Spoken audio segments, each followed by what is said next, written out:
कहड़न कुर्बन जा तुझे कहड़न कुर्बन जा असां शुक्र कयूं अल्लाह मिठा जेके ऐब असांजा ढकें थो धणी जेके ऐब असांजा ढकें थो धणी या नेमतूं जेके करें थो अता तुझे कहड़न कुर्बन जा विख विख ते असां था ख़ताऊं कयूं तब तुझूं सदा था ताऊं ॾिसूं विख विख ते असां था ख़ताऊं कयूं तब तुझूं सदा था ताऊं ॾिसूं ऐ मौला सां बदकारन ते एहसान करें थो वॾा पंहिंजा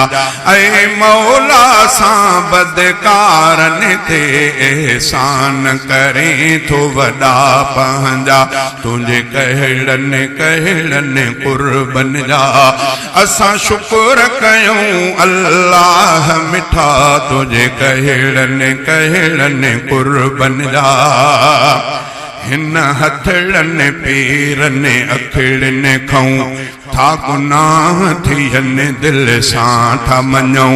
हिन हथड़न पेरन अखड़न खाऊं था गुनाह थियन था दिल सां मञूं तूं पर्दो सभिन ऐबन ते रखी हर चीज ॾिए थो साईं सचा तूं पर्दो सभिन ऐबन ते रखी हर चीज ॾिए थो साईं सचा तुझे कहड़न कुर्बन जा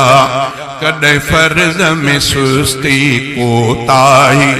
कॾहिं सुन्नत खां लापरवाही कॾहिं फर्ज में सुस्ती कोताही कॾहिं सुन्नत खां लापरवाही कॾहिं कहिड़ी ख़ता कॾहिं कहिड़ी ख़ता तब तुंहिंजी अता तब तुंहिंजी सखा कॾहिं कहिड़ी ख़ता कॾहिं कहिड़ी ख़ता तब तुंहिंजी अता तब तुंहिंजी सखा माण्हुनि जे अॻियां तलिकियल आहियूं पर तोखां त साईं ॻुझा न आहियूं माण्हुनि जे अॻियां तलिकियल आहियूं पर तोखां त साईं ॻुझा न आहियूं तूं राज़ दिलनि जा ॼाणे थो बसि पाण रखें थो भरम मौला तूं राज़ दिलनि जा ॼाणे थो बसि पाण रखें थो भरम मौला शहजादे जहिड़ा के मिठा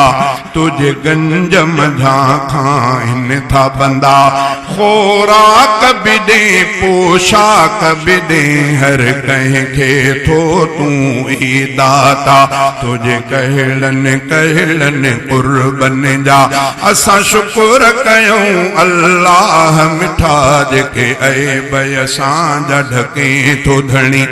या नेमत तुझे के करें थो अता तुझे कहड़न कुर्बन जा।